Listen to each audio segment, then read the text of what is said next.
Say something funny. I'm not trying to be funny. I'm done. Just like us, WWE wrestlers are human.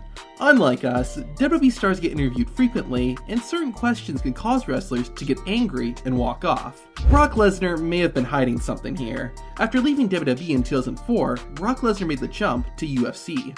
ESPN was doing a story on the Beast, and Brock agreed to do an interview. Everything was going fine, until the interviewer started asking Lesnar if he took steroids. You're just so big, and you come out of the world of pro wrestling. We're done. Thanks, guys. Even after Brock got up, the interviewer continued talking to Lesnar, and the Beast started getting upset. I have never failed a drug test. Well, there's a first time for everything, Mr. Lesnar. I think you'll agree, The Rock had a good reason to walk out of this interview. In 2000, the Great One appeared on the popular radio show Opie and Anthony to promote his new book. The People's Champ was answering questions from fans, and everything was going well. Then, one of Opie and Anthony's associates, a wrestling fan who went by the name Sick Boy, decided to come on and ask Rock a question, but the Brahma Bull had something else he wanted to discuss. Well, before The Rock actually answers that, just out of curiosity, The Rock's heard of your name, and The Rock's got a question for you regarding your website. It was brought to my attention last night from the office that your website carries a lot of racist comments, and I want to hear about that. This guy, Sick Boy, ran a wrestling website where some articles had been written that made racist remarks about The Rock and other wrestlers of color.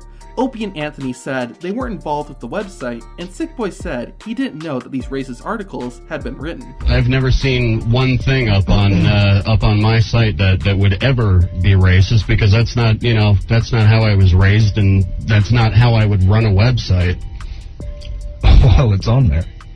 The interview became very uncomfortable, and The Rock ended up walking out. Appreciate you guys having me on. Thank you. Okay. Book signing starting at 7 tonight, Tower Records, East 4th Street. While the radio hosts were apologetic when Rock was in the studio, their attitude changed once he left. The Rock says I'm a big The Rock says unless I'm making a buck, you can go F yourself. A question this personal would make anyone upset. Backstage, Curt Hennig, or Mr. Perfect, was being interviewed about his upcoming match with Booker T. This was nothing out of the ordinary, but then the host took the interview in a completely different direction. He asked Hennig about how he found out about the death of Rick Rude, who had recently died, and what the past few weeks had been like for Curt. Well, I don't believe that's anybody's business. You know what really burns my ass? So the people that live in that Atlanta area, the people that Rick Rude made a lot of money for, the people that knew Rick Rude that didn't show up to his funeral, and stuff like that. You know what? It's built up something it's a frustration that only I can control. I'm telling you right now. Before walking out, Mr. Perfect had this to say. Let me tell you this. Next time you want to do an interview with me, you come and ask me first. With attitudes like theirs, it's not surprising that another WWE star walked out of the Opie and Anthony show. Almost a decade after The Rock stormed out of the studio, former WWE wrestler and commentator Jesse Ventura appeared on the show. Ventura started arguing with one of the hosts, Jim Norton, about how trustworthy the US government is. You also feel that Bush was behind 9/11, so we're always going to disagree. Hey, don't put words in my mouth. Norton continued to argue with the former WWE wrestler until Ventura had enough. Bye, guys. Bye, Jess.